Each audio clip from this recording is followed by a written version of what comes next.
E eu queria convidar você a um momento de reflexão, quando nós vamos ler um pequeno trecho da Bíblia, e vamos falar sobre esta mensagem tão especial dos dias de hoje. No livro de Atos dos Apóstolos, capítulo de número 3, nós encontramos a seguinte história, a partir do versículo de número 12. Vendo isso, Pedro lhe disse: Israelitas, por que isso surpreende? Porque vocês estão olhando para nós como se tivéssemos feito este homem andar por nosso próprio poder ou piedade? O Deus de Abraão, de Isaque e de Jacó, o Deus dos nossos antepassados, glorificou o seu servo Jesus, a quem vocês entregaram para ser morto e negaram perante Pilatos, embora ele tivesse decidido soltá-lo. Vocês negaram publicamente o santo e justo e pediram que lhes fosse libertado um assassino. Vocês mataram o autor da vida, mas Deus o ressuscitou dos mortos, e nós somos testemunhas disso. Pela fé no nome de Jesus, o nome curou este homem que vocês veem e conhecem. A fé que vem por meio dele lhe deu esta saúde perfeita, como todos podem ver. Agora, irmãos, eu sei que vocês agiram por ignorância, bem como os seus líderes, mas foi assim que Deus cumpriu o que tinha predito por todos os profetas, dizendo que o seu Cristo haveria de sofrer. Arrependam-se, pois, e voltem-se para Deus, para que os seus pecados sejam cancelados, para que venham tempos de descanso da parte do Senhor, e Ele mande o Cristo, qual lhes foi designado, Jesus. É necessário que Ele permaneça no céu, até que chegue o tempo em que Deus restaurará todas as coisas, como falou há muito tempo, por meio dos seus santos profetas. Pois disse Moisés: o Senhor Deus lhes levantará dentre seus irmãos um profeta como eu, ouçam-no em tudo que ele lhes disser. Quem não ouvir esse profeta será eliminado do meio do seu povo. De fato, todos os profetas, de Samuel em diante, um por um, falaram e predisseram esses dias. E vocês são herdeiros dos profetas da aliança que Deus fez com seus antepassados.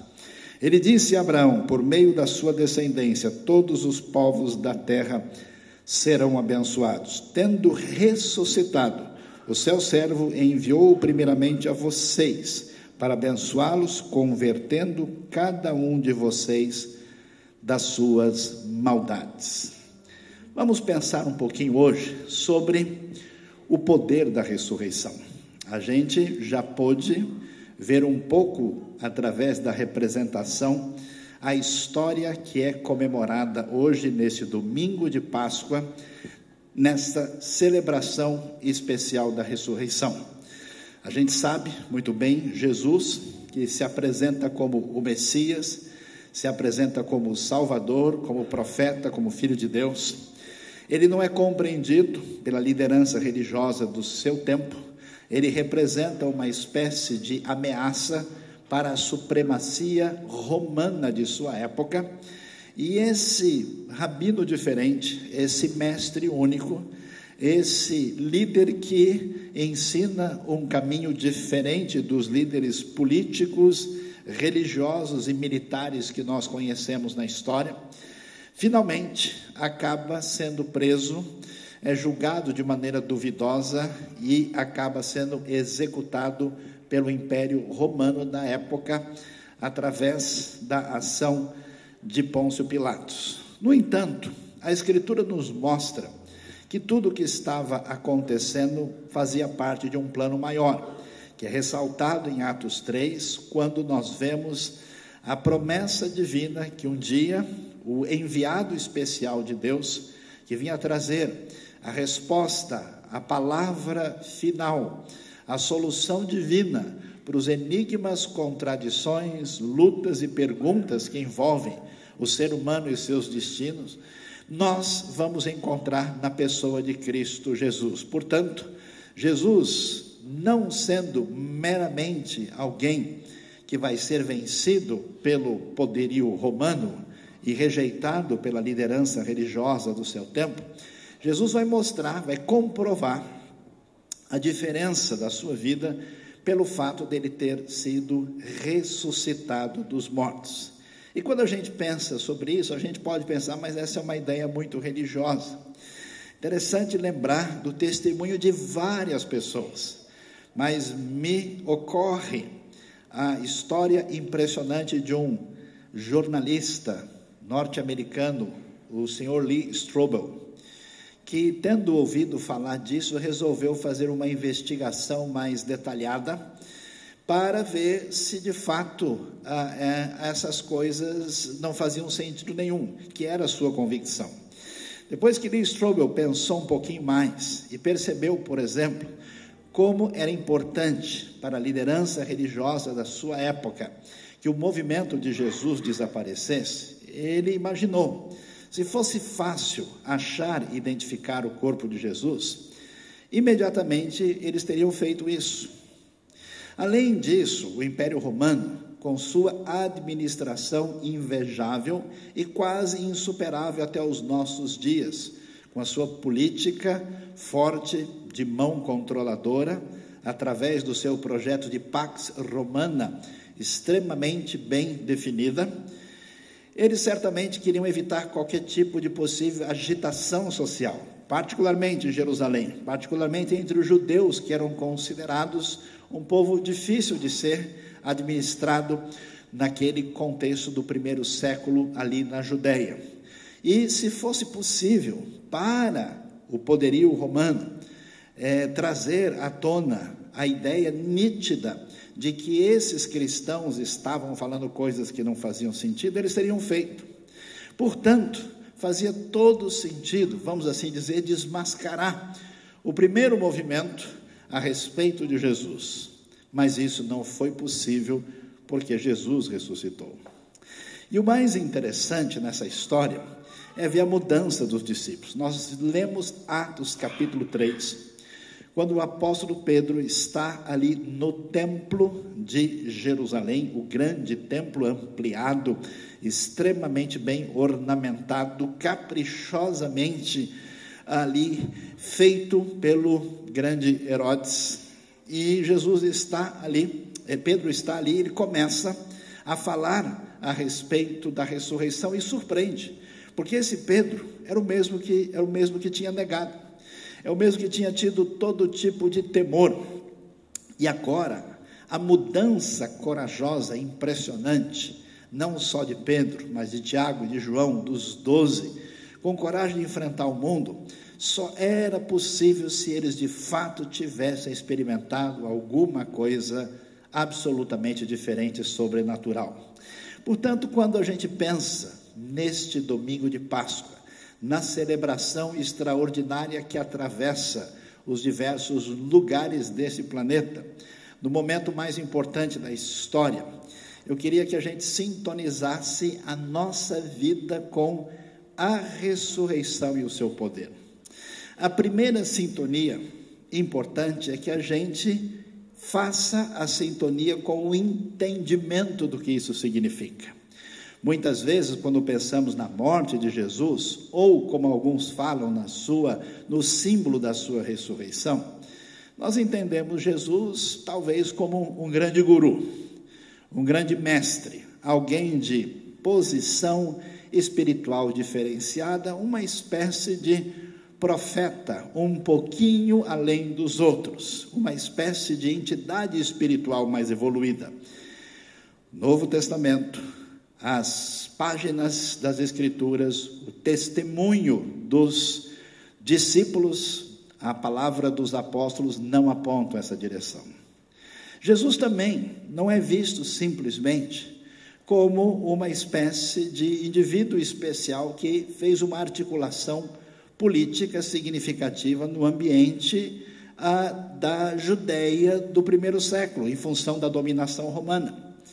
A ideia não é essa, inclusive, tudo indica que Judas o entrega, porque percebe, de fato, que o seu mestre tem ideias muito diferentes. As suas propostas não são aquelas que alguém que queria tomar o poder e efetivamente ser um rei, tirando os romanos do domínio da região, também não aparece qualquer proposta nessa direção.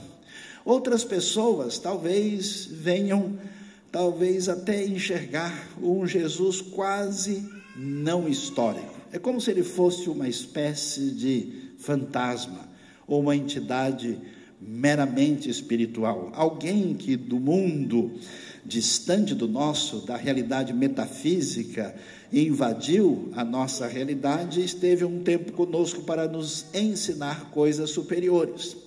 Também não é essa a ideia. Esse Jesus apresentado aqui ressuscita com carne e osso. O Evangelho de Lucas faz questão de mostrar: Jesus come depois de ressurreto. Jesus sente canseira depois de viajar por certo tempo e sentar ali em Samaria, à beira do poço, na sua conversa com a mulher samaritana. Jesus tem fome. Jesus é tão humano, tão comum, que para entregá-lo é necessário que Judas beije, porque senão ninguém vai reconhecê-lo com facilidade. Portanto, Jesus não é esse ser místico, fora da realidade.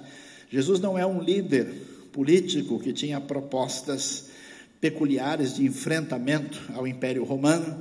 Jesus não é simplesmente um profeta diferenciado. As Escrituras são claras que a sua vitória sobre a morte mostram que ele era, como o próprio texto diz, não só o Messias, não somente o Salvador, mas o próprio Filho de Deus entre nós. O Evangelho de João vai dizer que o Verbo se fez carne e habitou entre nós, vimos a sua glória, que é a glória do unigênito do Pai. No princípio era o Verbo estava com Deus, o Verbo era Deus.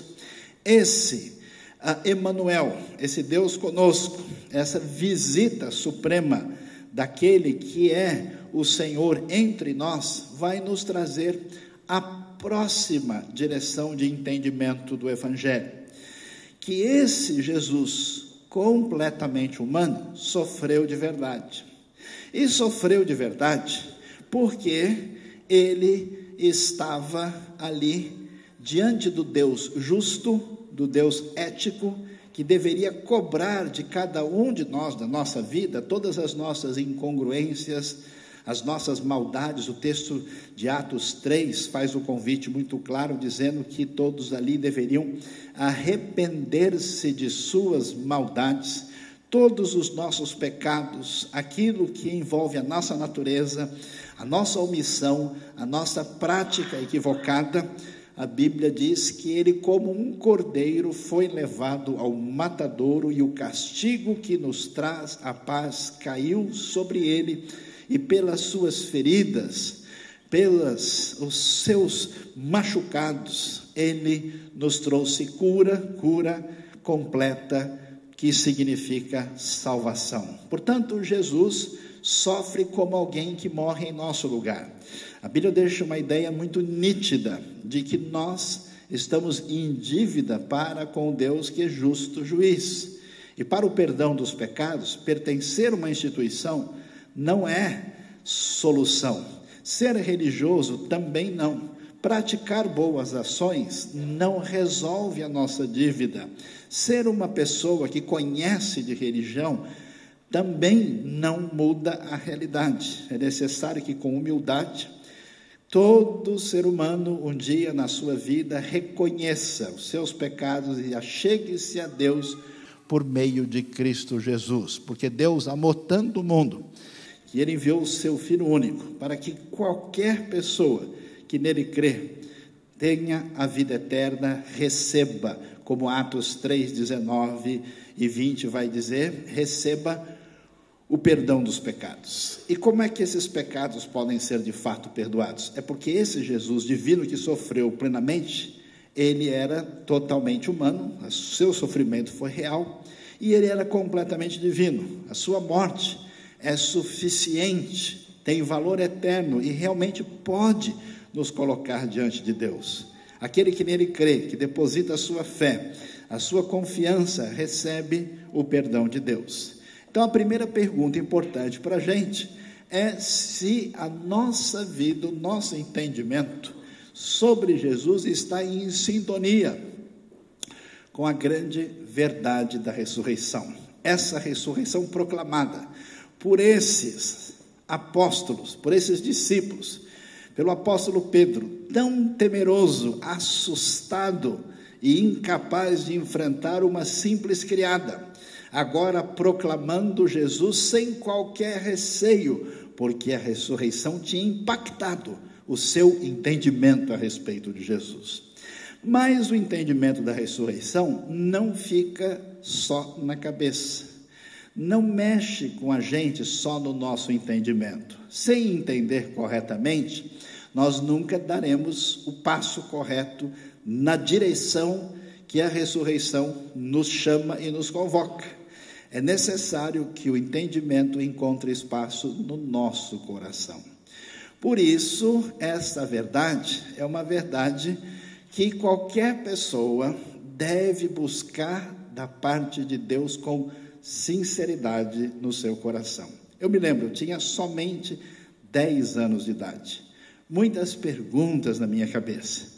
Uma tentativa de entender o que estava acontecendo. E pela primeira vez, sem saber, eu fiz uma oração na minha vida. Eu olhei para o céu e disse: Deus, se o Senhor existe, por favor, responde às inquietações do meu coração, porque eu não sei, de fato, qual é o caminho a seguir. Não demorou muito tempo, os caminhos se apresentaram e eu entendi, não só com a minha mente, mas tive um impacto no meu coração quando descobri que não só eu era um pecador, estava longe de Deus pela minha maneira de ser e de agir, e descobri a graça que a gente cantou, esse perdão de Deus. Quando a gente para conversar com a gente mesmo, sente a nossa fragilidade, tem uma chateação pelos nossos erros, entende uma série de coisas que machucam a nossa vida, reconhece as nossas falhas, os nossos pecados, isso deve trazer algum tipo de comoção com a gente, deve despertar a nossa espiritualidade. E a solução para essa caminhada na direção do poder da ressurreição, é experimentar o amor de Deus demonstrado em Cristo Jesus. Deus prova o seu amor para conosco, em que Cristo morreu por nós, sendo nós ainda pecadores, sendo inimigos de Deus, distanciados de Deus. Essa graça atinge a nossa vida e nos perdoa completamente. É uma recepção do poder da ressurreição, não só na mente, mas no fundo do coração. Se você não teve essa experiência, isso não depende de uma denominação, de uma igreja, de uma história ou de uma teologia, depende da sua relação direta com Deus. Eu convido você a sinceramente abrir o seu coração para Deus e buscar essa realidade do poder da ressurreição que muda a vida, o coração do apóstolo Pedro e dos outros ex-pescadores da Galileia que são seguidores de Jesus. Mas a coisa não para por aí, porque a sintonia da ressurreição faz uma grande diferença na nossa vida, não só quando a gente entende, não só quando a gente atinge o nosso coração, mas quando isso muda a nossa conduta. Por isso, a palavra de Deus vai falar em arrependimento, que significa uma mudança de trajetória, é como fazer uma conversão na direção diferente. A pessoa vivia a sua vida não muito diferente da vida que o boi leva. O boi não está muito preocupado com as realidades da vida após a morte. Dificilmente, na maior parte dos casos, nunca vi um boi questionando a sua existência. Nunca vi, qualquer tipo. Muitas pessoas vivem com uma espécie de repressão da sua espiritualidade, sempre totalmente ocupados e ansiosamente dominados por uma série de forças negativas que nublam o seu coração. É necessário abrir o coração para a força e o poder da ressurreição. Esse poder da ressurreição atinge a nossa vida. Interessante lembrar da história de Agostinho, o famoso Agostinho, que tinha uma vida totalmente perdida, promíscua, destruída. E um belo dia, alguém que o acompanhava nesse tipo de vida, correu atrás dele e falou: Agostinho, Agostinho, vem cá, por favor, sou eu. E Agostinho respondeu: você é você, mas eu não sou mais eu. Essa mudança de trajetória provoca na gente não só um desvio dos caminhos da corrupção, da maldade, de todo tipo de coisa que prejudica a própria pessoa, prejudica o relacionamento dela com o próximo e com o semelhante, e prejudica a relação dela com Deus, porque um dia deixaremos a nossa vida e estaremos diante do nosso Criador.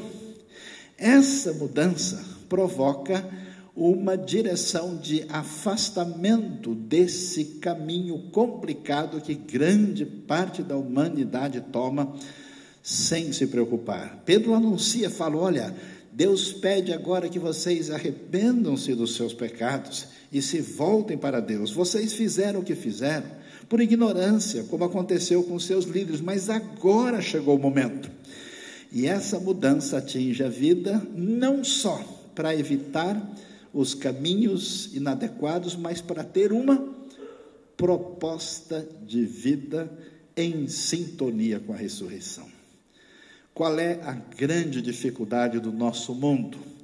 Muita gente para ser servida, muita gente que representa um peso para toda a sociedade, muita gente dominada por todo tipo de vício e maldade, pouca gente para fazer diferença, para mudar positivamente essa sociedade. Eu fico impressionado com a coragem, com a força, com o altruísmo inexplicável desses jovens pescadores, que na época tinham 20 e poucos anos de idade, eles eram mais novos que Jesus, e de repente, esses jovens saem conquistando o mundo, anunciam a palavra de salvação, mediante a manifestação do poder, fazem coisas em nome de Jesus, pelo poder da ressurreição. Gente é curada, gente é libertada do mal, gente é modificada, e surge uma comunidade de gente que faz diferença em sintonia com o poder da ressurreição. Você que se afirma cristão, você que se diz discípulo de Jesus, é uma coisa só de mente? É uma coisa que se restringe ao seu sentimento ou coração, ou a jornada da sua vida tem sintonia com o Mestre? Você de fato se preocupa com o crescimento do reino de Deus? Você investe os recursos que Deus lhe dá para o benefício dos outros, para a expansão do reino? Você de fato faz alguma coisa em favor do próximo?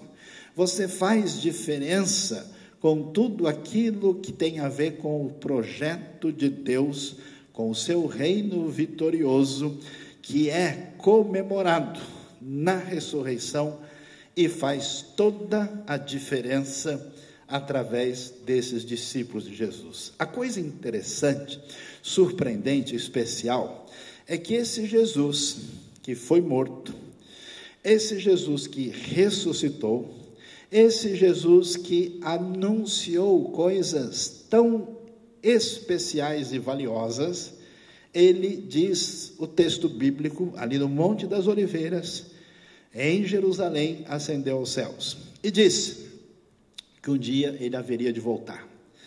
E o apóstolo Paulo, um outro atingido pelo poder da ressurreição, o último a ver esse Jesus ressurreto, o apóstolo Paulo diz o seguinte, que agora essa comunidade dos atingidos pelo poder da ressurreição, a comunidade desses seguidores de Jesus, se torna o corpo vivo de Cristo.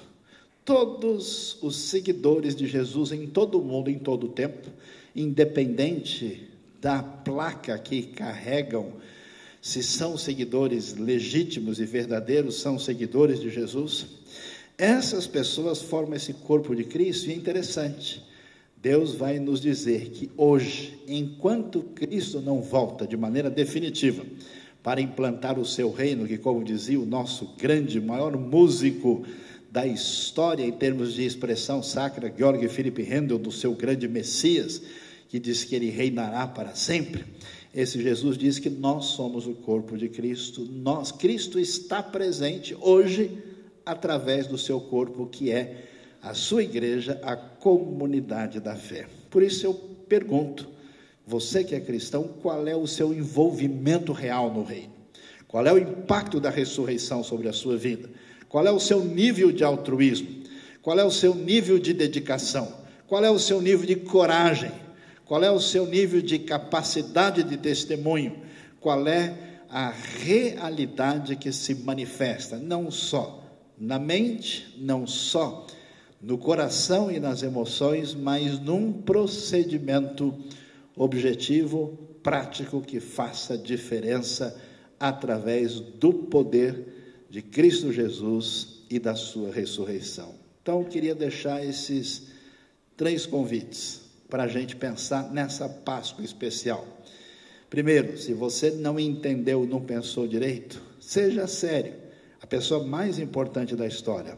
Pense, investigue, raciocine e entenda quem é o Jesus que é revelado nas Escrituras através da grande e poderosa história da ressurreição. Segundo, talvez você entendeu alguma coisa, mas o entendimento não desceu o coração. O arquivo foi baixado, mas não foi instalado. A compreensão até chegou, mas ela não fez diferença. Busque a Deus de verdade, ore com sinceridade, abra o seu coração para que o poder da ressurreição faça diferença na sua vida e você se torne um verdadeiro discípulo de Jesus. E aqueles que estão na caminhada, avalie bem, qual é o seu envolvimento real no reino? O que você tem feito de diferença? Em que medida o poder da ressurreição, que atinge com força os discípulos, que atinge o apóstolo Pedro, tem feito diferença na sua vida? Que Deus nos abençoe e que nos ajude hoje a ter uma feliz Páscoa em sintonia com o poder da ressurreição. Amém.